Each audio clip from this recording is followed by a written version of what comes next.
Hey class, it's Abby. So the first thing we're going to do with this image is get the rectangle marquee tool. We're going to look at the option bar for that. That's new selection, add to, subtract from. We want to make sure it's a new selection. In style, we're going to go from normal to fixed ratio.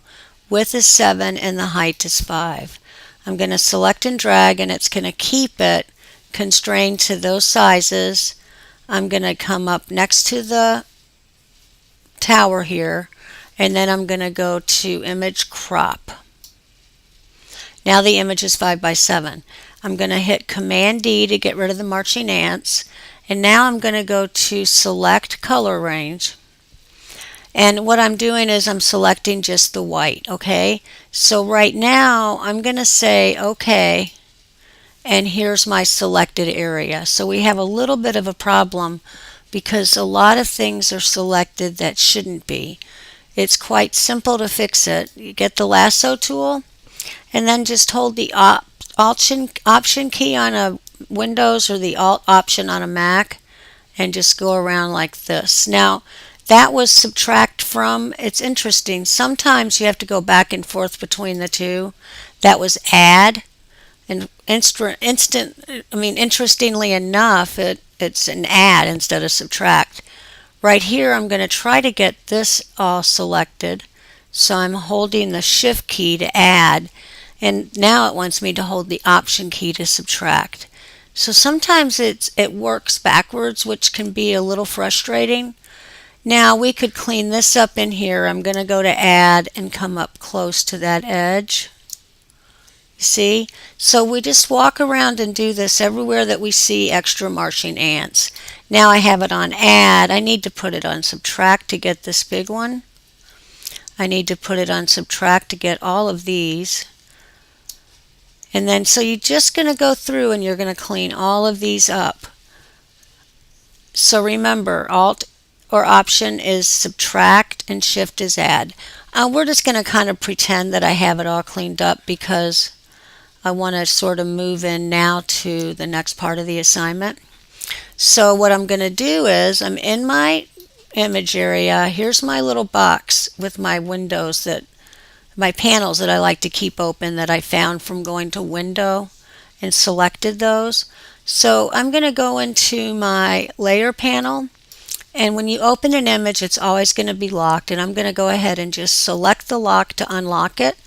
Now I'm going to hit Command X.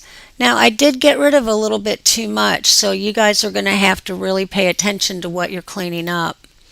This is 100%, so it doesn't look too bad at print size. Now I'm going to go to the Cloud TIFF image.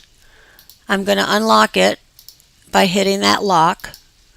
Then I'm going to get my Move tool, which is the top tool on the toolbar. I'm going to select in that image. I'm going to drag it. Now do you notice that the tab turned white? So that means I'm on top of the image, but I need to still drag down to go into the image. Now the problem is it's on the foreground because the layers are not correct. I need to put this layer on top. And then all I need to do is just pick these clouds up and move them where I think they look the best. If I decide I want to transform these, make them larger, whenever you scale anything in Photoshop, always go from a corner, never go from the sides and the middles, always from a corner. When you see that little icon turn to the two arrows, then hold the Shift key and select and drag, and it's going to scale in proportion.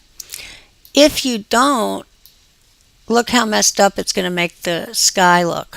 Okay, so now just save it as it says to save it in the book, but remember to add your last name. And now we have two layers, layer 0 and layer 1.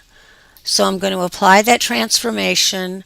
Layer 0 is the background, so I'm going to type background here. And then layer 1 is the sky, so I'm going to type sky there. Now I'm going to say File, Save As, and I'm going to save it as a TIFF. So remember that when you're saving, you want to be sure when you add your name, if you do highlight TIFF, you're going to have to come back. So I'm going to underscore Bellard. Now there's no extension, so remember, fake it out. Go to the format, just select another format, then come back in and select TIFF. If you do not have the file format extension on the file, it won't open. And then hit save. Okay? Thanks you all very much. Please let me know if you need anything at all.